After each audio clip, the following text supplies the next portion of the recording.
Seorang kepala desa dipanggil jaksa setelah ketahuan menghabiskan dana desa. Ketua desa yang masih aktif menjadi digiring ke penyidik kejaksaan. Kepala desa ini hanya bisa bertunduk malu saat polisi mengirim surat. Aku tak menduga bisa seperti ini. Aku ragu. Apakah tindakanku benar? Apakah benar aku memperjuangkan kepentingan orang banyak? Tapi mengapa harus ada yang dikorbankan? Aku sama sekali tak punya niat menjerumuskan orang ke dalam bencana.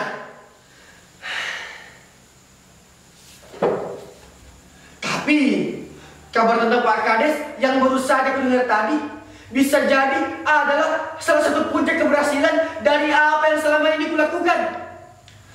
Salah satu bukti dari apa yang selama ini kuyakini. Semuanya bermula dari sebuah tugas dari Pak Udin, guru bahasa Indonesia. Oke anak-anak sekalian yang cantik-cantik dan ganteng-ganteng. Seperti biasa ada tugas untuk dikumpulkan minggu depan. Coba kalian buat sebuah karangan yang menceritakan tentang hal-hal menarik yang ada di tempat tinggal kalian. Hal-hal menarik itu boleh apa saja, terserah kalian. Tentang keaslian desa, boleh. Tentang warga yang berprestasi, boleh. Tentang tempat-tempat bersejarah, juga boleh. Boleh juga tentang orang tua kalian. Lalu aku membuat karangan tentang sampah plastik di desaku ini. Kulihat sampah plastik juga jadi masalah di desaku. Banyak warga yang buang sampah sembarangan. Sampah tidak dikelola.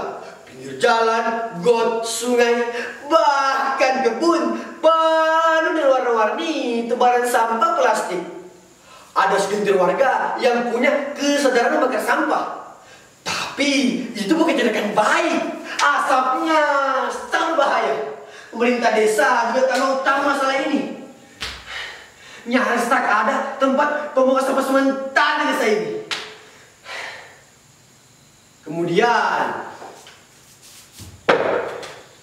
aku menulisnya dengan cermat dan lengkap. Ditambah kutipan wawancara beberapa warga. Pak Udin suka sekali dengan karanganku. Beberapa hari kemudian, iseng-iseng lah aku kirim karanganku lengkap dengan foto di HP-ku. Lalu aku kirim ke sebuah portal kabar warga online. Alhamdulillah, mereka memuatnya. Senang sekali aku melihat karanganku muncul di portal itu. Namaku terpampang di sana. Aku senyum-senyum oleh tulisanku. Karena senang. Iseng-iseng aku menulis artikel tentang desaku itu. Aku menulis tentang Udah, seorang nenek 80 tahun. Satu-satunya pengrajin keranjang bambu yang masih ada di desaku. Ibuku bilang, dulu desaku adalah salah satu pusat penghasil keranjang bambu. Kebun-kebun di desaku penuh dengan tanaman bambu. Tetapi pelan-pelan menghilang, berubah menjadi petak-petak perubahan. Aku menulisnya lagi-lagi nih, Mbak. Senang sekali rasanya. Lama-lama aku jadi ketagihan menulis artikel tentang desaku itu. Aku menulis tentang panorama desa. Ada sebuah bukit yang cukup memesona desaku. Masih hijau, lumpuh dari ramalan perumahan. Jika kita naik ke puncaknya, kita bisa melihat hutan di sebelah utara seperti karpet hijau tebal. Jauh di barat sana, lautan menghampar luas.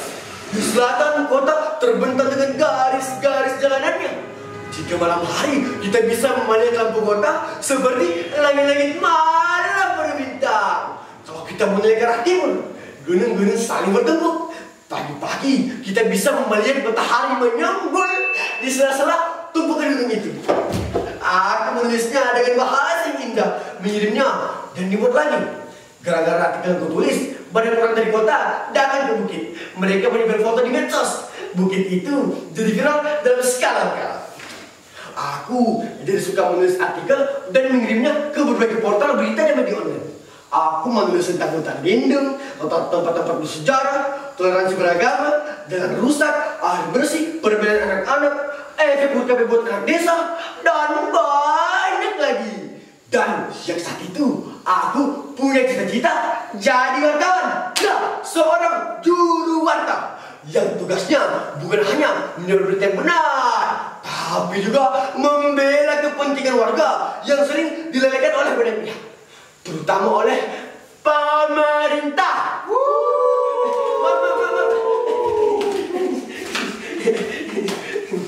Bukan hanya bercita-cita menjadi wartawan, bahkan sejak saat itu aku menamai diriku warta, yang artinya kabar atau berita. Padahal sebenarnya namaku adalah Ariel.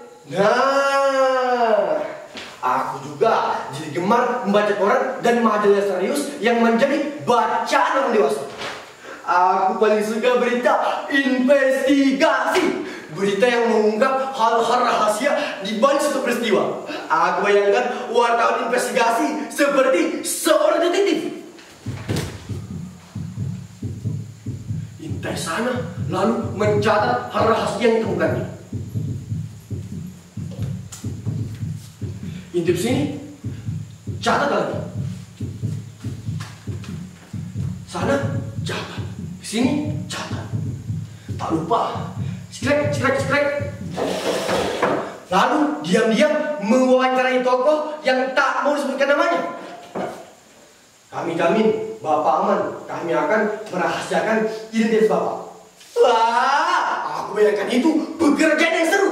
Seorang wartawan tak punya jurus seperti detektif Conan. Gara-gara suka berita investigasi, aku jadi sering menelusuri cerita-cerita rahasia di balik suatu peristiwa. Aku jadi canduan menyikapi hal-hal yang selama ini tak terungkap. Kadang jadi curiga pada bajakan sekelilingku. Bahaya juga sih. Itu pula yang jadi salah satu penyebab kejengkelanku. Berawal dari artikel buku yang sedang viral, aku libatkan diriku dalam sebuah investigasi. Karena banyak orang tak mengunjungi bukit, beberapa warga mulai mendirikan warung-warung sederhana di sekitar bukit. Ada pula pemasukan dari biaya parkir kendaraan pengunjung. Aku senang karena telah berhasil berkontribusi pada warga desa melalui artikel yang ditulis. Lalu muncullah Pak Kades. Bapak-bapak, ibu-ibu, warga yang kami hormati, kita semua merasa senang dengan keberadaan bukit yang kini banyak dikunjungi orang. Warga juga mendapat penghasilan dari wisata baru yang sedang viral ini. Yang menggembirakan juga, tahun ini desa kita mendapat dana pemberdayaan dari pemerintah provinsi sebesar 300 juta. Wow! Dana ini akan kita gunakan seluruhnya untuk membangun berbagai fasilitas wisata di bukit ini. Jadi, di puncak bukit akan kita bangun menara pandang agar bisa melihat pemandangan lebih tinggi. Beberapa gazebo dan tempat duduk juga akan dibangun. Juga fasilitas toilet dan wifi gratis. Untuk menambah pemasukan, kita akan tarik biaya tiket masuk dari pengunjung. Wisata bukit ini akan jadi ikon dari desa kita tercinta. Semua warga bersorak kegirangan. Mereka membayangkan desa mereka akan menjadi tempat wisata yang ramai. Pemasukannya menggiurkan, ekonomi warga bergerak. Tapi aku dan remaja Karang Taruna tidak setuju dengan ide Pak Kades. Kami mengusulkan pemanfaatannya untuk dibangun tempat pengolahan sampah desa. Menurut kami, tempat pengolahan sampah jauh lebih urgent dibanding tempat wisata berfoto. Walaupun viral bukit itu dari artikel yang tulis, tapi aku sendiri tidak percaya wisata kayak gitu akan bertahan lama. Sudah banyak tempat wisata yang hanya mengandalkan panorama berfoto, tutup dan terbengkalai. Wisata kayak gitu paling lama cuma bertahan setahun. Setelahnya orang mulai bosan karena yang disajikan hanya itu saja. tak ada perkembangan daya tarik yang menunjang. Tempatnya kemudian mangkrak, sepi, kembali menjadi semak belukar. Begitu pula yang terjadi pada wisata bukit di desaku ini, yang dibangun dengan menghabiskan anggaran 300 juta. Bahkan tak perlu menunggu waktu setahun, 5 bulan saja tempat itu menyusup pengunjung. Warung tutup satu persatu, berdatangan di sana sini, sampah plastik bertebaran di mana-mana, gas buang mulai keropos, toilet mampet. Bukit kembali menjadi semak belukar dengan menara pandang dari beton kualitas rendah, justru merusak pemandangan ada di bukit. Nyaris seperti rumah hantu.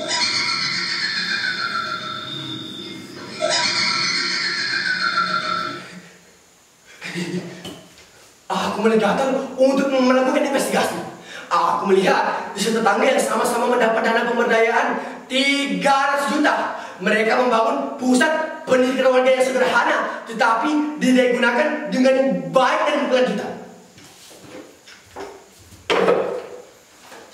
Aku mulai menulis satu artikel tentang mangkraknya wisata bukit. Dengan sedikit jurus mengajak komentar pembaca, aku ingin baca menilai apakah proyek semacam itu pantas menghabiskan anggaran sebesar itu. Dan teman-teman tahu bagaimana tanggapan pembaca? Luar biasa. Aku bacakan beberapa komentar pembaca ya.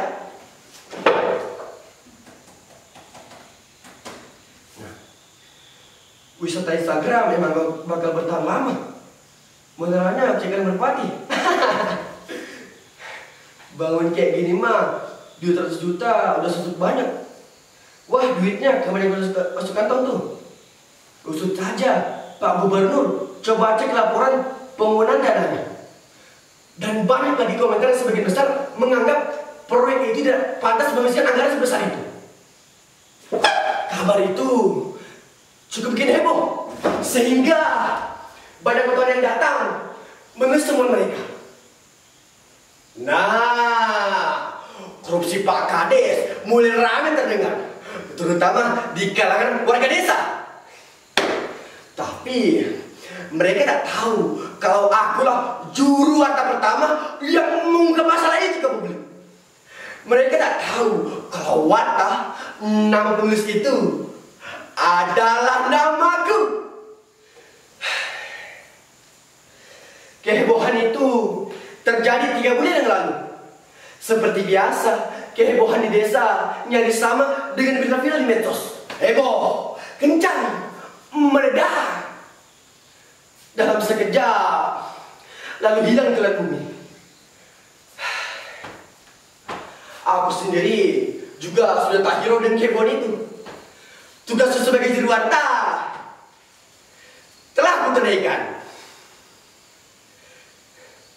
Tapi setelah kehebohan itu mereda, puncaknya terjadi urusan tadi. Ku dengar kabar dari orang perumah kalau Pak Kades ditarik di kantornya oleh petugas kejaksaan atas tuduhan penyalahgunaan dana pemberdayaan dari pemerintah provinsi. Astagfirullah.